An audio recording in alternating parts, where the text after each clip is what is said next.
All right, so this is the third session of these Bhumi and energy reading workshops, and I actually don't remember exactly what we did on the first time in January, but I think I gave a brief outline what Bhumis are, all the centers, and how they relate to, what they mean, basically, what is the meaning, which is, of course, advancement in recognition of oneself as a Buddha. And yeah, we did some Bhumi reading, like some little exercise, little sensing exercises, and some simple Bhumi reading exercises on the first time. And then a month ago in February, I gave 13 Pure Land meditations empowerment. And I was talking about this with somebody afterwards. And like I mentioned a month ago, I was surprised to see that there were so many people who I didn't know beforehand, because it's very advanced. So maybe that's the consequence of having a very advanced session like that for people who are kind of newcomers, beginners, and maybe it was a bit uh, discouraging for them. I don't know, but the group is now like one third what it was a month ago, so maybe it was. But like I said then, um, the 13 Pure Land jhanas, 13 Pure Land meditations are very advanced, very advanced. So it requires a lot of tantric practice to develop uh, not only subtle sensitivity, that alone takes time, but the subtle most sensitivity. And that really takes years of, in my experience, years of fine tuning, finding those subtlemost frequencies and being able to notice and detect them. And also, of course, learning how to distinguish subtle vibrations.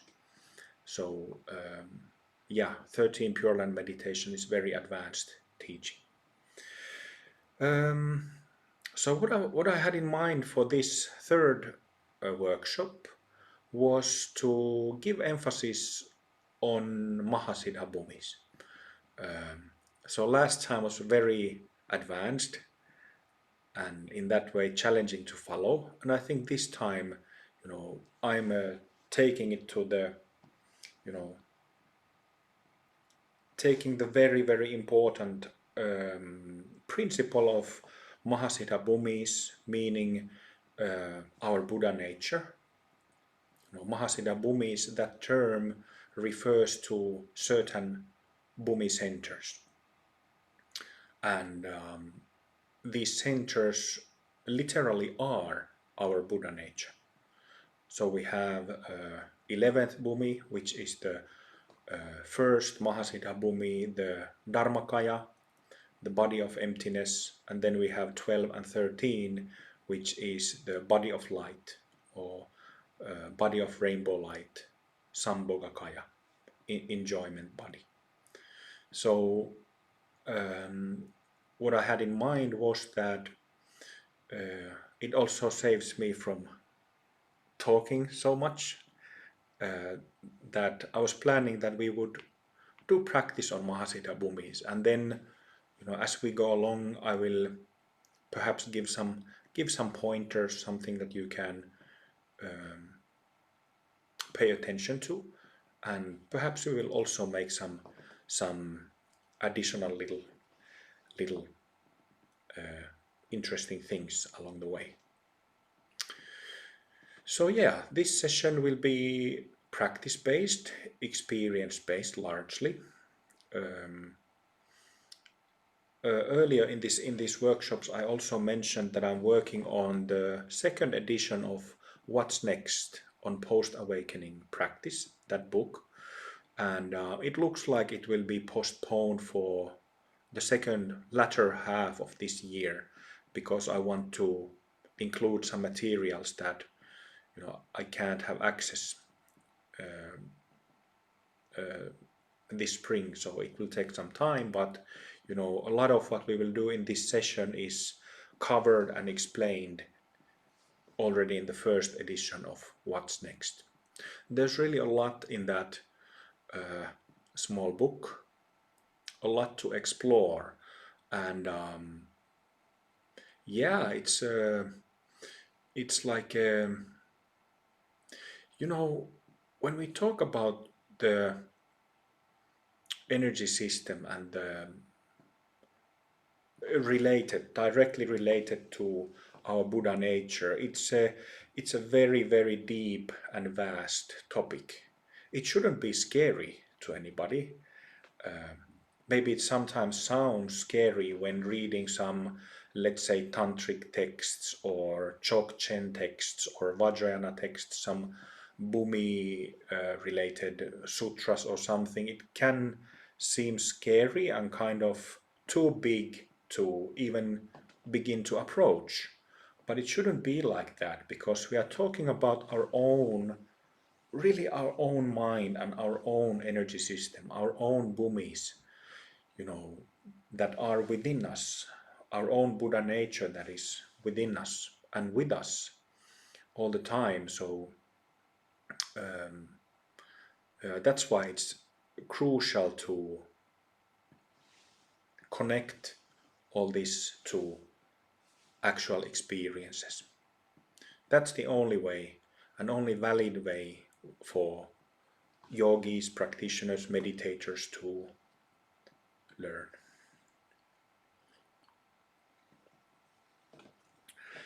All right, so let's begin. You can align your body. Let's take a moment to feel the body, relax the body, to recognize basic knowing, basic awareness. We don't necessarily have to relax, we don't necessarily have to start shedding tensions, because that can also become a trap over time if we always need to get rid of tensions to have recognition of our basic nature. So this is not shamatha practice, this is not calming down practice. Although we use relaxation, some aspects of shamatha practice in Pemako teachings, but first and foremost it's important to have recognition of our basic nature. So I'll give some simple basic pointers.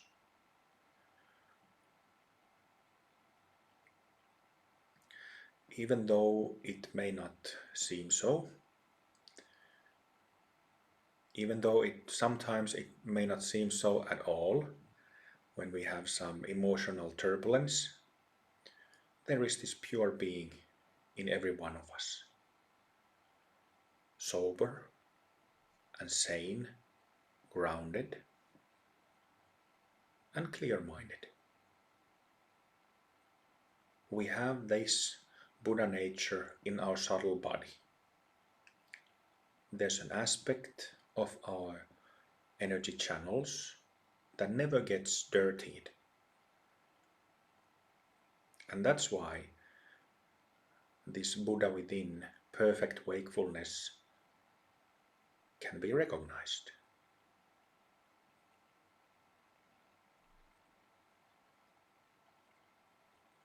So whether we are relaxed and rested, or whether we are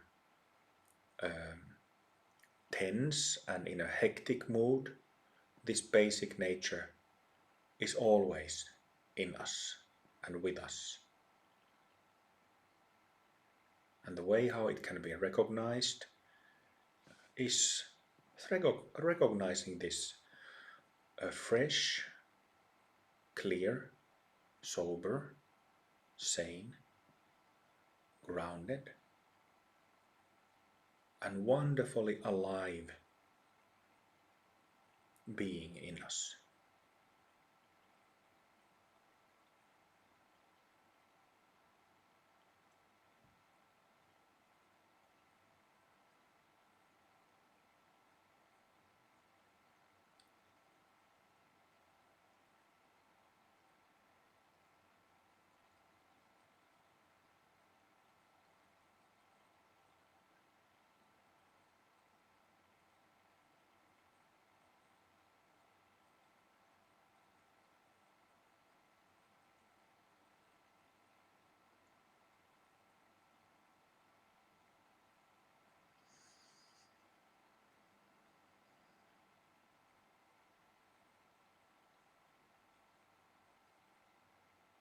So it is fine to have thoughts.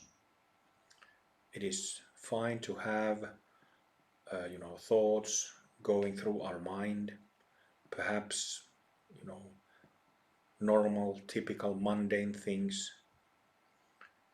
or other things. It is perfectly fine.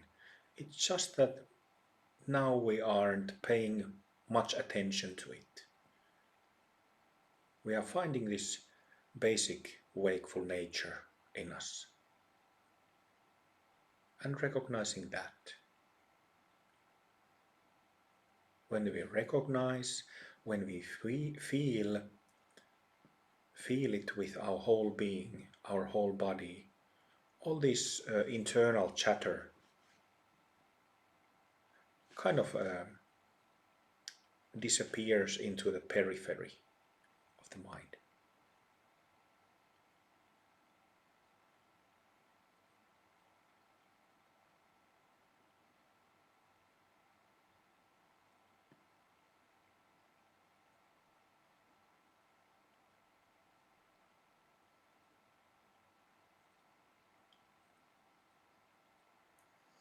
Here already, through these simple pointers that can be spoken by a living teacher like myself or can be read from a book, here already, if we have recognition, if we have correct recognition, that is already accessing Mahasiddha Bhumis, grounds of great perfection.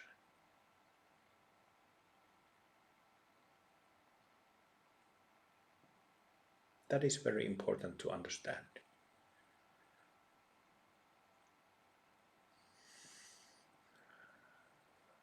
For a few more moments in this recognition, you can let the body relax into it.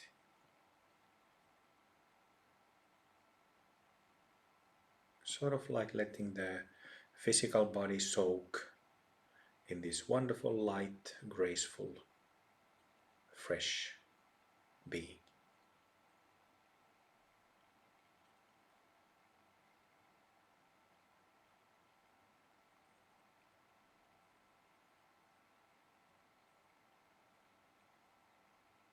What is especially important is to relax the jaws and mouth area,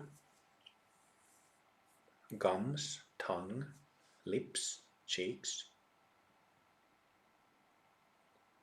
and also relax the area of the eyes. Don't do anything special with the eyes.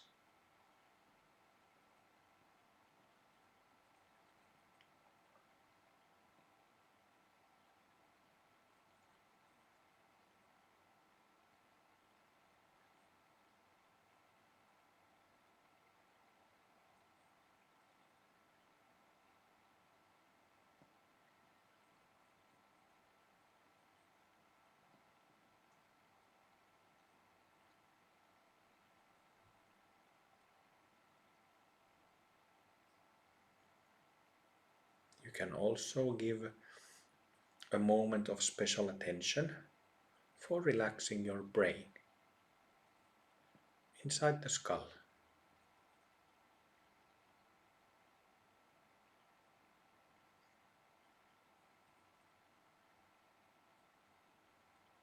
And this can come remembering and learning how to relax the head and brain can become very handy if you have insomnia, if you have hard time falling asleep. Because when we let go of all the mind, thought, energy in the head, that's when we can fall asleep. Falling asleep happens when the center point or pivot of energy drops from the head through the throat to the heart and to the rest of the body, lower body. But if we are trapped with hectic thinking, kind of trapped in there, then the falling down, the descending of the Bindu, energy doesn't happen.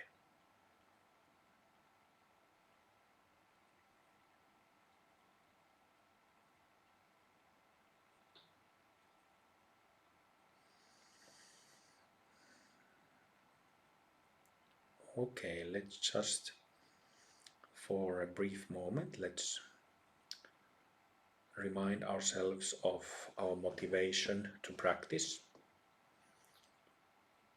For the sake of all sentient beings, we are studying and practicing these yogas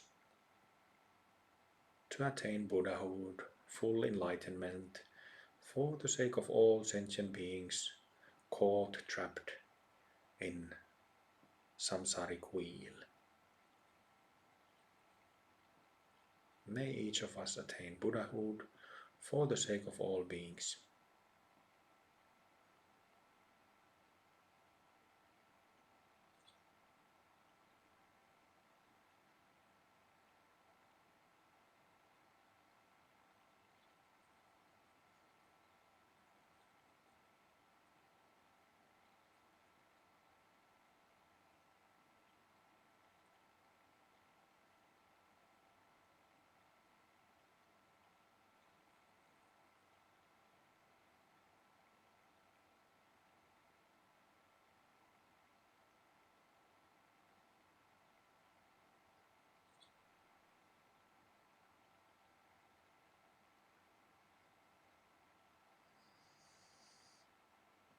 Always when expressing bodhicitta or chanting prayers, always have a moment of feeling the prayer. This is especially important with bodhicitta, and especially in reference to sensing the subtlemost body that I was referring to earlier. Bodhicitta and the cultivation of that is the way to really get hands-on with the subtle body and subtlemost body. Without bodhicitta, it remains hidden.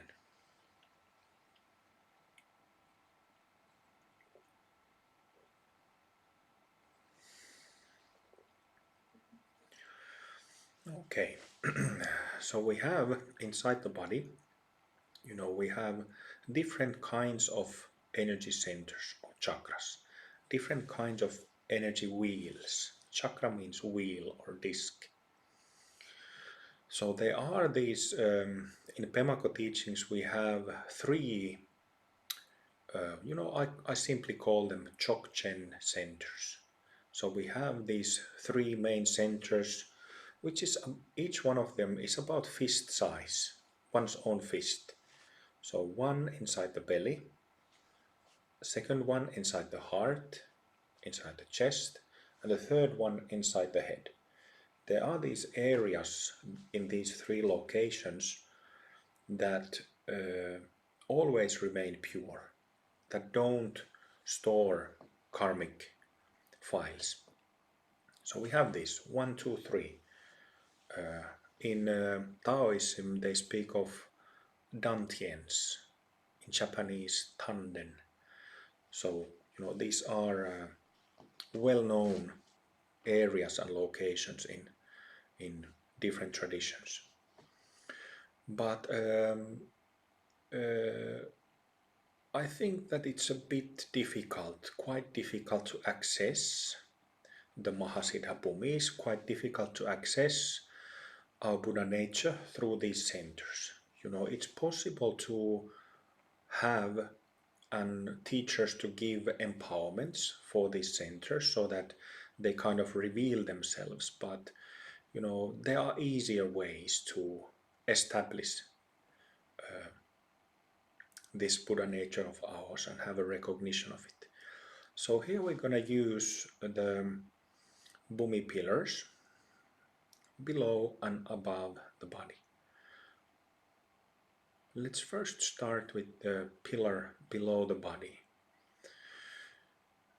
So In the last session where we went through the 13 Pure Land meditations, we went through the Bhumi pillar above the head, which is, it's identical below the body as it is above the body.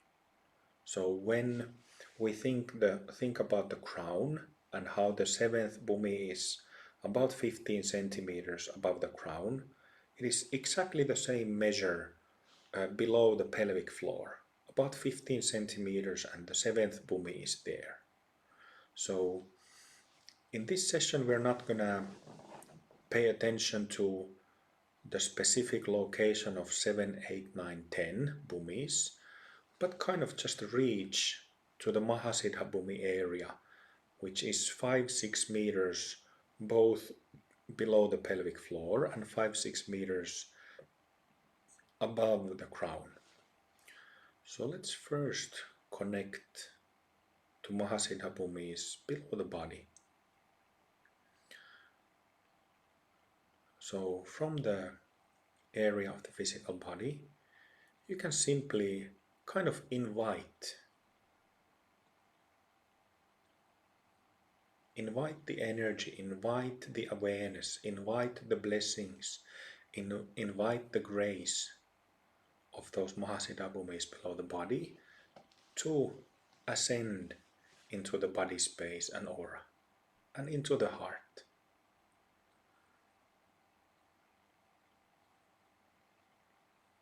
You kind of just open up for it, become receptive for it.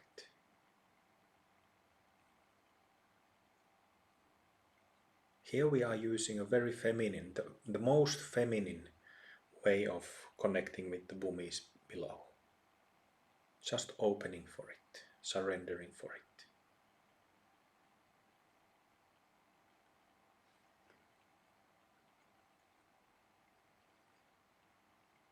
So we simply have the intention of connecting with the Mahasiddha Bhumis below the body.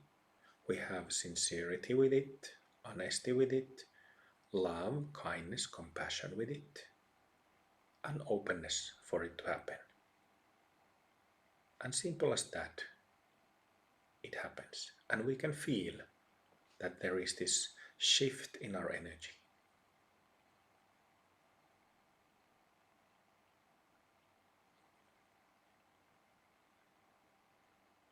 It's like our subtle body inside the physical body and in the aura starts to become flooded with this wonderful, light, graceful, peaceful, clear, pure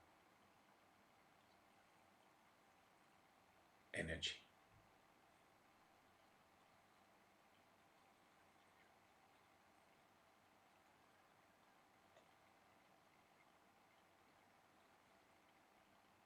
So this is a simple tantric way using energy centers and knowledge of them to establish the Buddha within and recognize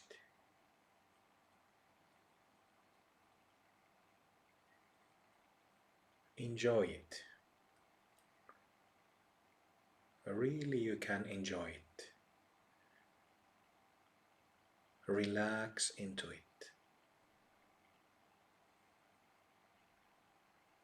You can ask yourself, does it feel comfortable? You can also ask yourself, can you really let go? Can it be trusted, this energy, this experience? And this helps you to relax even more deeply.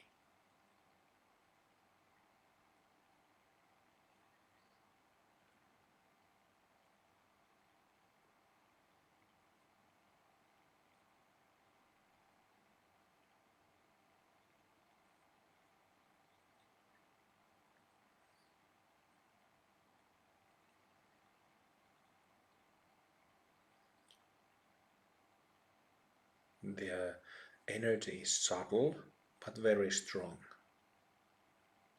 as you can feel.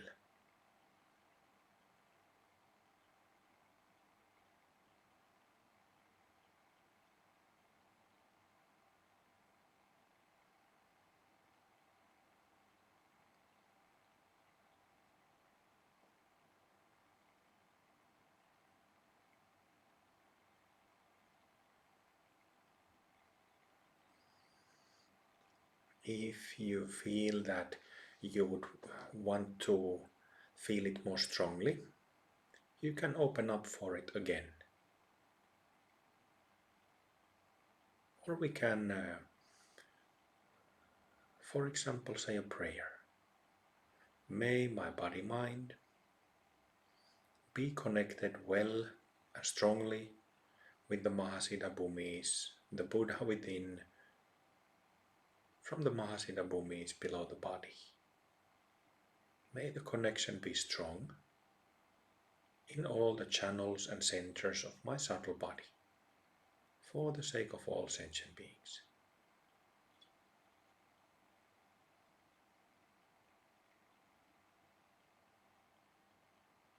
And in this way we can reconnect to it as much as we want.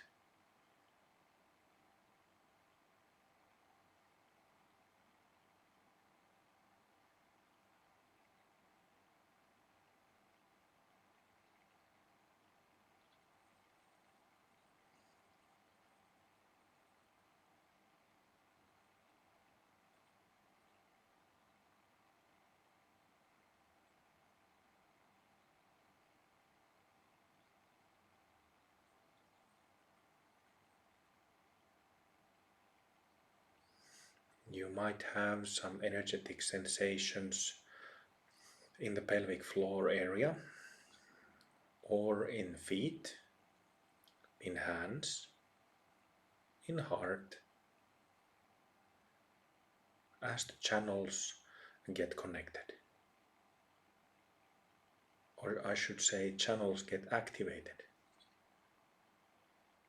You know, in the case of most people, these channels aren't active, these centers aren't active, because they are not used, because Buddha nature is not recognized. So they are kind of just passively collecting dust over lifetimes.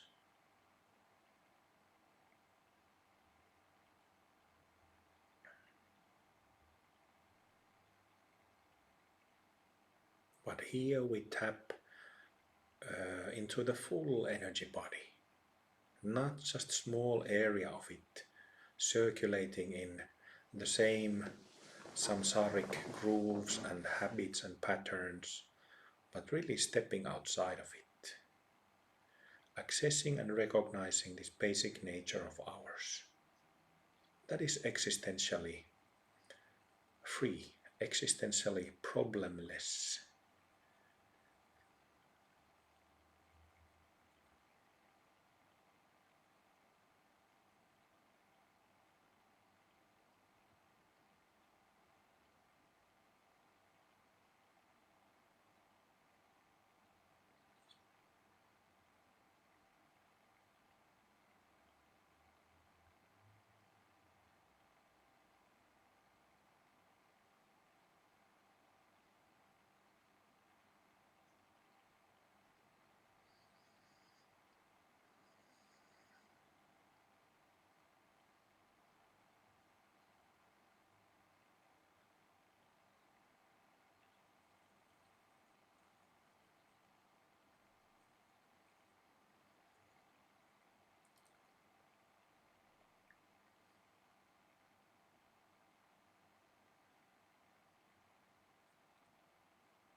What feels really wonderful is that when the Bhumi pillar below the body, when it connects with the heart, when it touches the heart, the energy of it reaches the heart,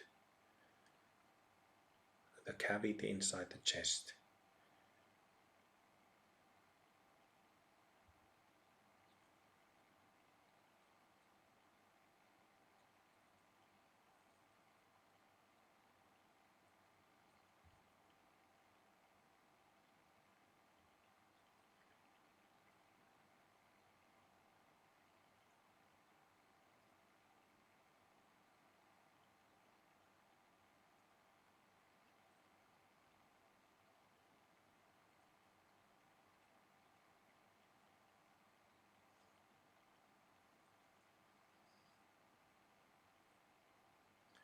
really staying with it. Kind of like when we are in love with somebody, be it a male or female companion, or a pet, or a child, somebody who we really love, when we hold that person, when we hug, embrace, or hold hands with that person, and there is this intimacy and the energy of love there. We want to be in that connection with the person or being who we love. Here the same thing, we remain in that connection, in that contact.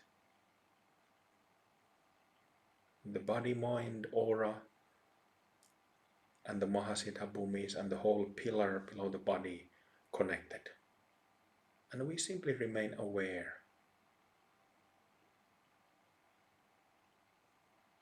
We are aware of that connection.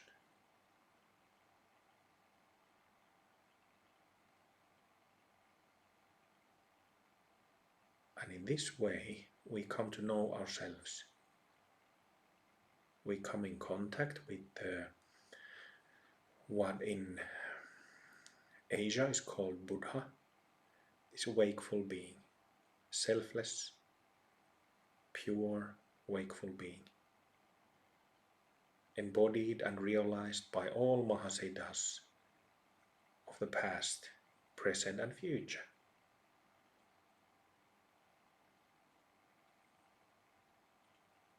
No existential pain there, no existential confusion there, no dukkha.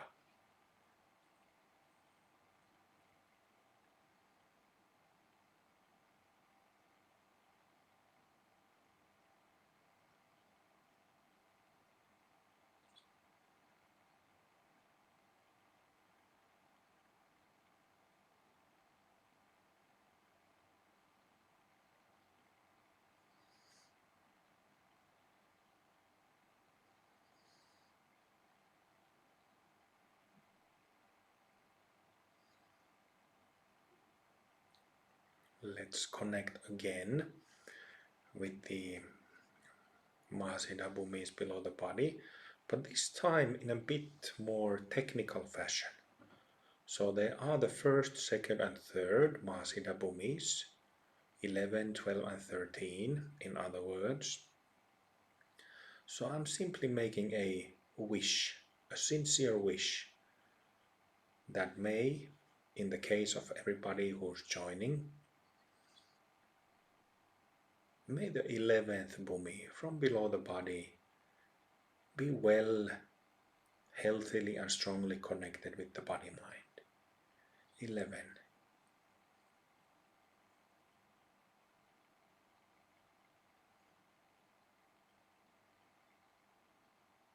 For the sake of all sentient beings, connecting to 11th.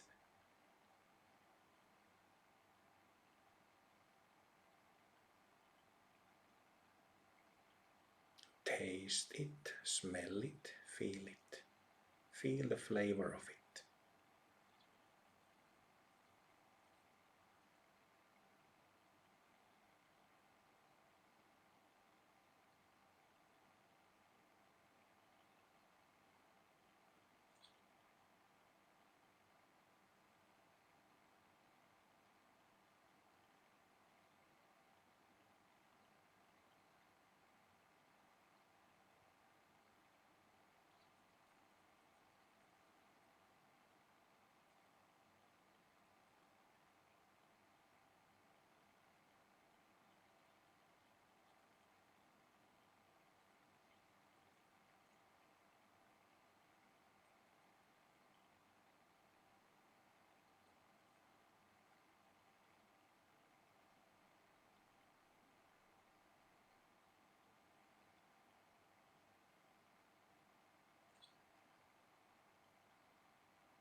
And then may each one of us be well connected to our own 12th Bhumi below the body.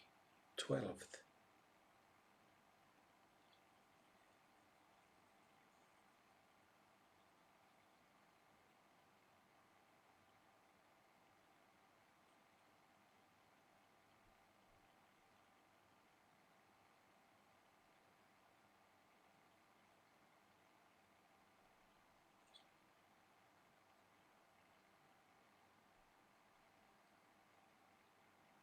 Can you notice the change in tone, change in flavor?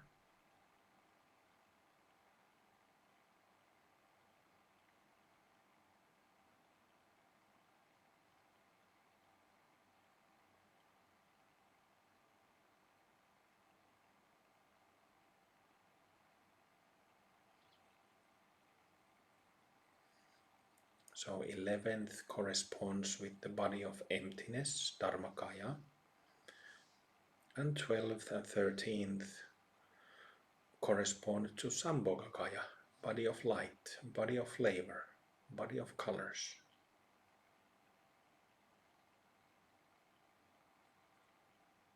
That's why there is a shift in flavor.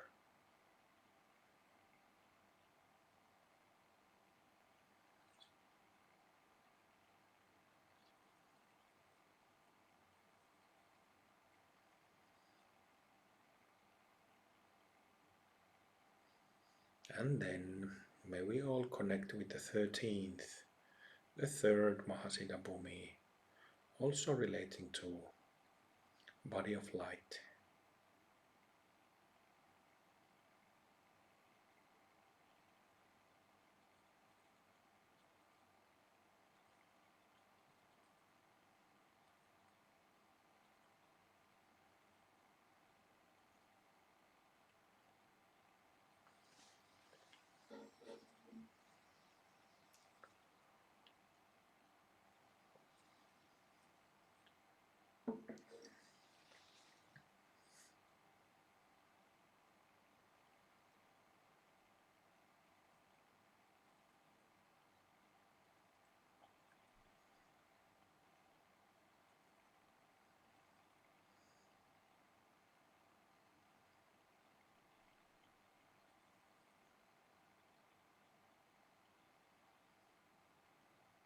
Staying with conscious recognition, staying with the connection. If you get distracted, just return to it.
Cooking well, marinating well, without hurry.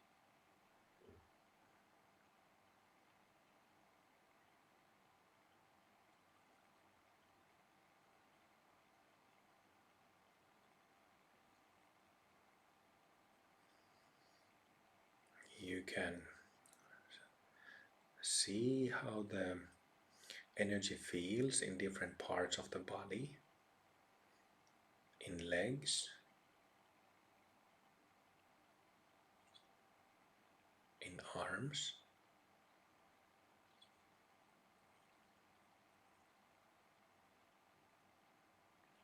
in the belly and lower part of the body.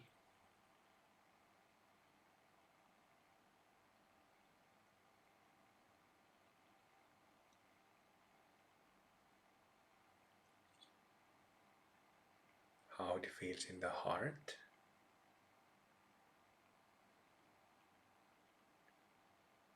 And how it feels in the head.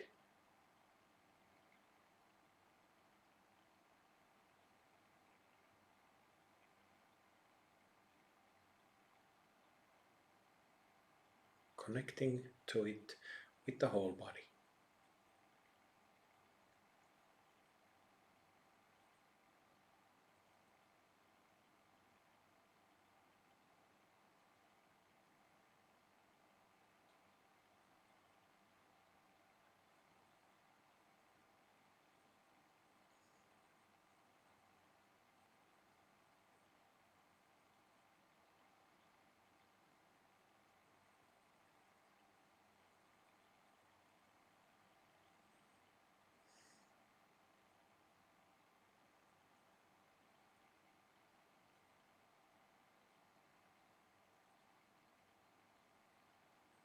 It's very easy to let the body relax. And that is because the subconscious mind can easily trust. Subconscious mind stores stresses, perhaps traumas, stores fear and anxiety, and has hard time um, trusting life itself in whatever form it happens. So here it's easy to relax because the subconscious easily trusts this experience, because it's our real being, our true being.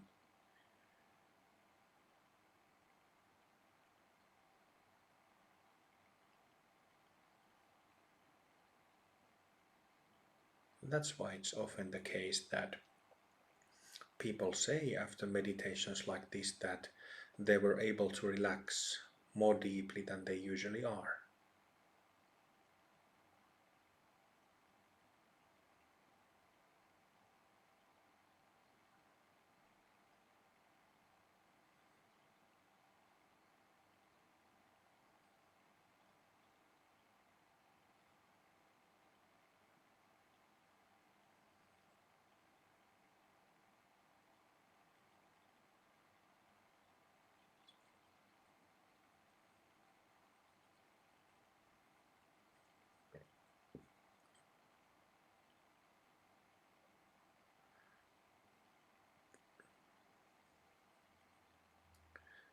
Stay with the experience. Let's continue lying down for about 10 minutes. I will let you know when to get up. So let's continue where we left off. The reason why we always take these short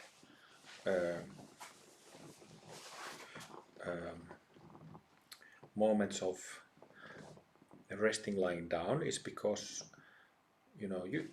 you can probably feel it now that it's tiring for the body, it's tiring for the nervous system to plug in to this how do you say, the main generator.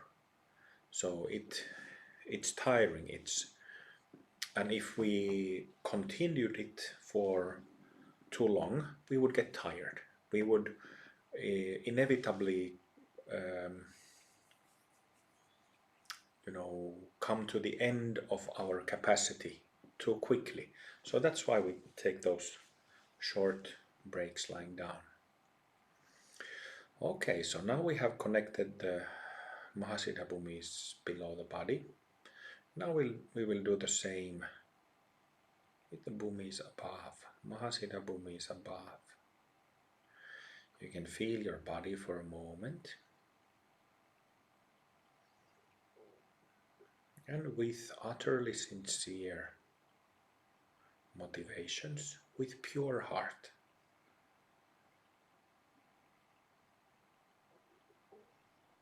receiving the showering down of grace from Mahasiddha Bhumis above, opening, becoming receptive.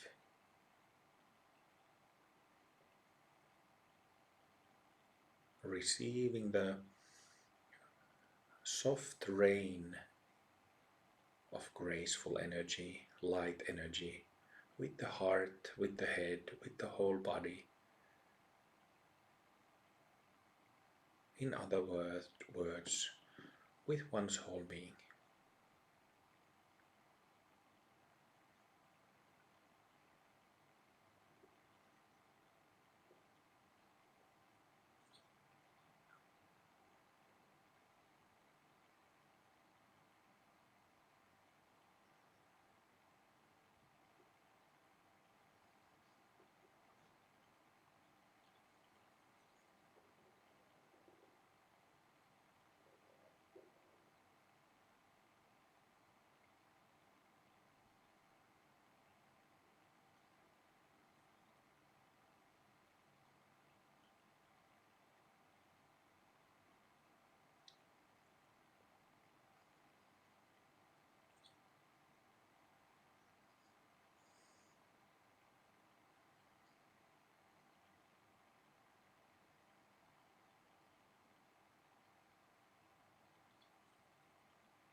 Feeling the light touch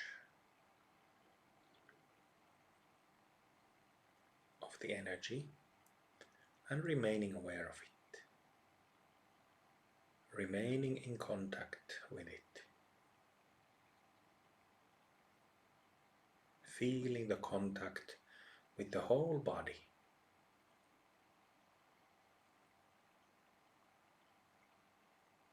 Whole body at once, or can be as if scanning, giving emphasis to different parts of the body, head, heart, gut, arms, legs.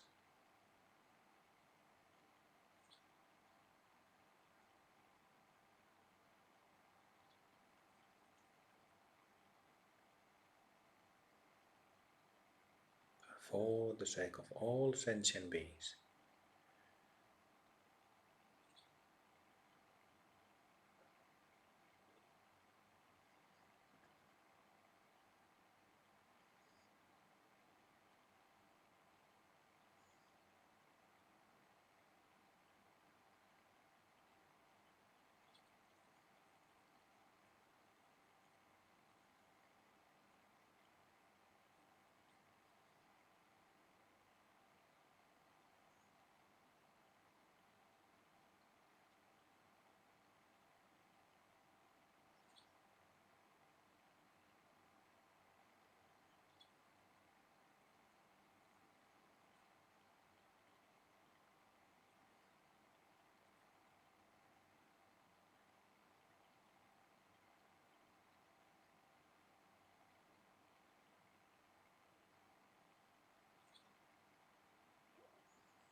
It would be one type of practice to just connect with the 7, 8, 9, 10 Bhumi centers in the pillar above or below, But when we connect directly with the Mahasiddha grounds, all the, how should I say, previous bhumis, 1, 2, 3, 4, 5, 6, 7, 8, 9, 10, automatically become covered. Meaning also that the central channel, or the, how should I say, the vortex of energy from the body upwards all the way to Mahasiddha Bhumis becomes covered. Like a beam or a vortex, how should I describe it?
Just like with the pillar below, if you feel like it could be strengthened, the connection between Mahasiddha Bhumis and the body-mind, you can open up to it again, or you can express that simple prayer, that simple, sincere wish to get better connected.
May we be connected, each one of us, with our own 11th Bhumi.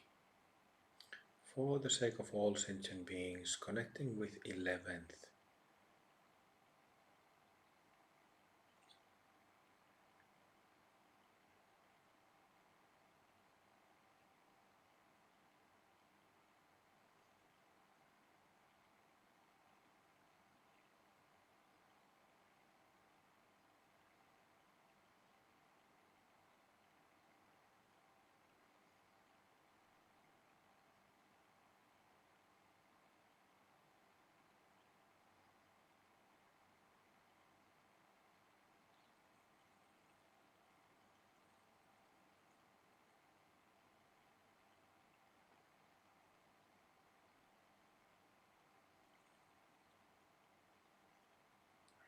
Feel the flavor of it, taste it, smell it.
And then may we be connected to 12th Bhumi above, for the sake of all sentient beings.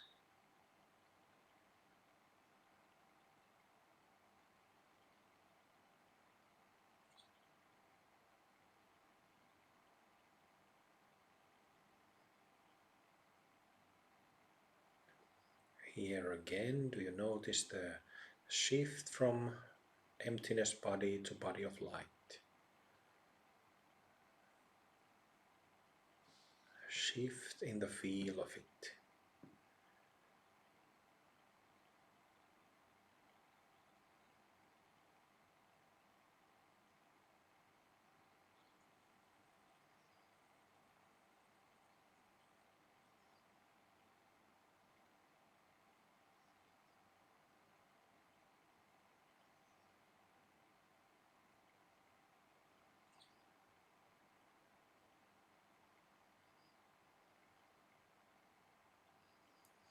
And then also 13th.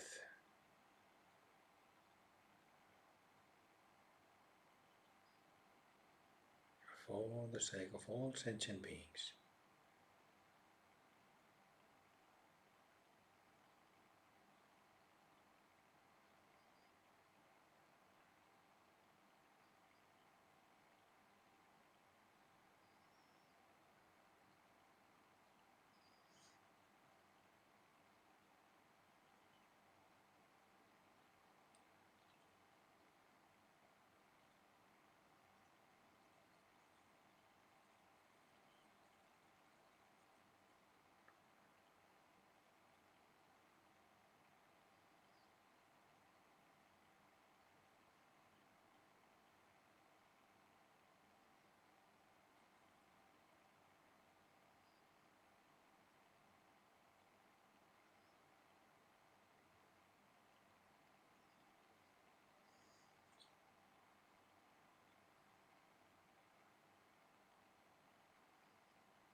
May the charge and presence of Mahasiddha Bhumis 11, 12, 13 gently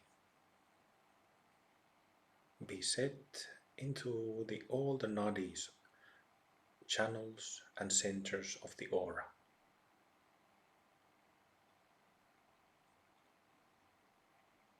In other words, may the Buddha within, both Buddha bodies, be gently placed in our body-mind, placed and established.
Again, stay with it, lying down,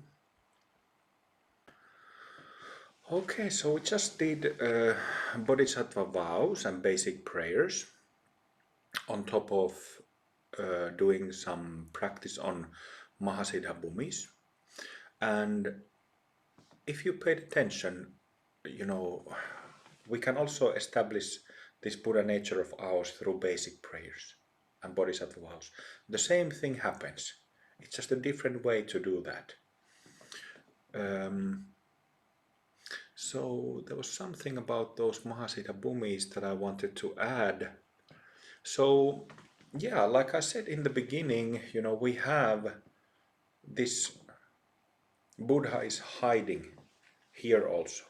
But it's kind of difficult to connect with it because simultaneously there's this samsaric mind here in the body mind. So it's difficult to connect. And well, there are different ways to connect with it.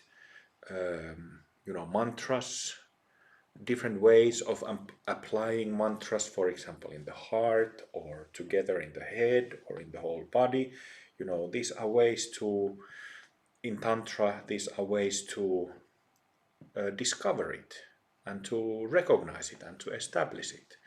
So the reason why we do in Pemako, we have quite a bit of emphasis on these pillars, and the Mahasiddha Bhumis at the end of both pillars is because it's very easy to do, and it's also a very strong experience than that any practitioner pretty much, one or two sessions that are well led and well taught, it really connects people with this Buddha within. So that's why we use it a lot in Pemaka and also in Rainbow Body Yoga, where there are, set of different techniques practiced, in most of those techniques there is creating connection and pulling energy from those Mahasiddha Bhumis into the body and into the aura.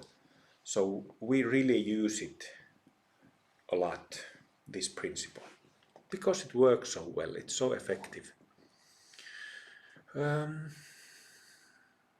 So yeah, it's not a unfortunately methods that uses these Mahasiddha Bhumis, uses this know-how, uses this yogic technology are very, very few in the world at the moment. Unfortunately so.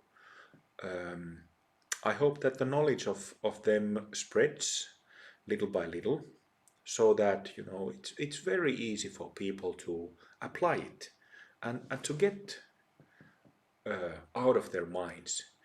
It usually is the case that, like it was the case with my own practice for many years, that we are taught different types of meditation exercises, shamatha exercises, some type of vipassana exercises, but doesn't work so well. There are so many people putting in, so many hours of practice, but not that much benefit. But so well, here the matter of tantric technology, tantric yoga compared to sutric practices, there's a great difference there to begin with. But also within tantric methods, there are great differences. And I every now and then I speak about these differences on retreat, and in Pemako we use all these different centers. Also, we use many chakra centers inside the body. We have the knowledge of the Bhumi layers in the aura. We have the knowledge of Bhumi pillars and Mahasiddha Bhumis. So we have all these things that we use in Pemako that really aren't widely used in other methods. Yeah, but I hope that really the understanding of the subtle body and understanding how the samsaric mind can be, how samsara can be liberated. That's what we are doing. That's what everybody is trying to do. I hope that this knowledge gets out there again, is re-established again in the world, because there's really no point in doing practices that don't reap direct benefits. Yeah, so that's how I think that also the experience of connecting with the Mahasiddha Bhumi is it brings, because we can have that experience. We can get beyond our samsaric mind so easily. It's very important, and it also, this very experience, this recognition, it brings the Buddha and Buddha nature and the attainment of Buddhahood closer to us. It's also has this aspect of empowering us, understanding, and we come to understand that it's possible to recognize this Buddha nature of ours, that it's not a scary thing away from us, that it can be recognized and established through practice. That. I think that that's all I have to say. Is there something anybody would like to ask or comment?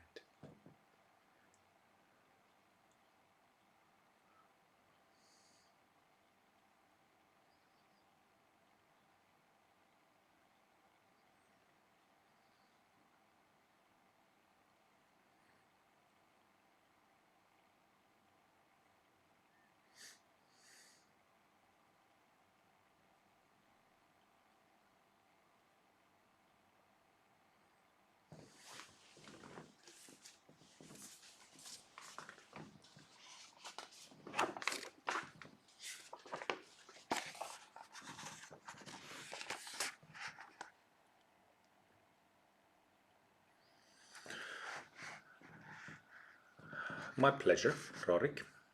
Thank you for thank yous.